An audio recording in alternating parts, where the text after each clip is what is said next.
Hello, everybody. Happy Wednesday. Today we're talking about freedom to grieve. Melissa K. Range, Phoenix Rising. And I sort of thought I had finished my freedom series, but then, of course, my mother passed away last week. And I realized that I needed to do a video about freedom to grieve, especially because I feel like in our society today, we don't give ourselves a chance to grieve. And in the last 9 months, I've now lost both of my parents. So I think my father passed away, and then I don't even think I really grieved him because the pandemic hit and my kids were home from school and we got a puppy, and then we moved my mom into my sister's house. And so there was so much change going on for me, and then everything going on in the world. And I feel like I haven't even really gotten a chance to fully grieve. And now I'm back in the cycle of someone dying. And I think there's going to be grief coming up for me for a while. And I'm also working with my kids who are having grief over not being able to go to school and all these changes that have been going on for the past year. And I think as a society, we are being called to grieve what has got to change.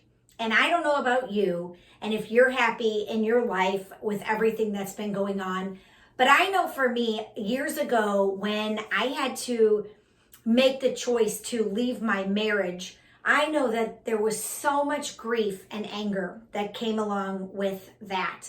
And I went through probably the stages of grief when I got divorced, but it didn't process for me for a very long time. And I know that was because my ego was trying to keep me safe.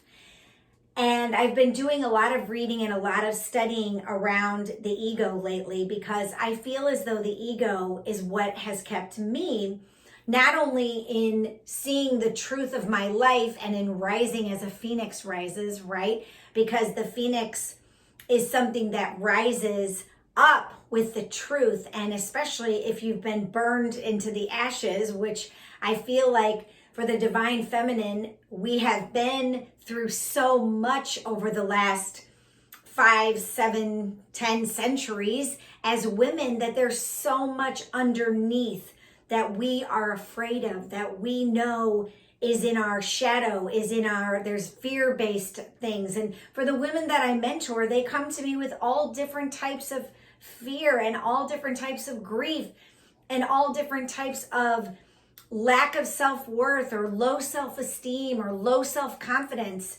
And that's really where I want to help people. That's where I help my clients, is really beginning to understand where it is that their heart is maybe got a veil around it, or where they want to grow and go, but they just don't have the confidence to do it. And I know that grieving is a huge piece to opening your heart, because in the last 9 months, my heart has opened so much, because when you're in grief, you are raw and you are vulnerable. And on top of that, I think that I can hear so much clearer. I can hear spirit. I can hear the spirits that are trying to come through to me. And I think that is such a beautiful gift for us, because the more we block and keep our hearts protected and stay in that space of not being vulnerable and building walls, the more we are unable to live as authentic, visible souls. We're not able to really connect to our divinity when we live like that. And having someone to hold your hand or walk you through that is so powerful and critical and important. And I know for me, the more I grow, the more my world becomes expansive, and the more opportunities I have, and the more people come into my life, and I see the synchronicities of it all. But I have to grieve. And so many of us have things that we've never grieved. There are pieces of my childhood that I haven't grieved. There are pieces of, people grieve when they lose pets, which is awesome because they're such a part of our lives. Do you grieve when your pets die? Have you grieved everything in your life? I told you I had to grieve my marriage. I had to grieve the loss of another relationship that was very powerful for me in my life.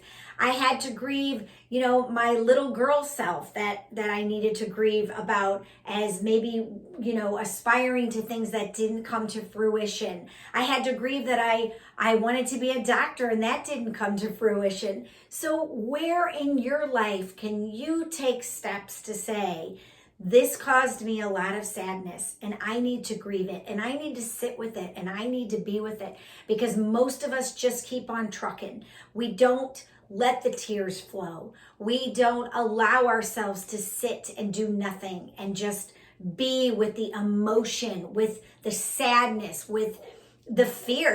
I have a great fear of being alone right now. And it's because two people said to me in the last few days, "Oh my gosh, Melissa, you're an orphan now." And I thought, wow, that is really weird to say to someone, first of all. But second of all, they're right.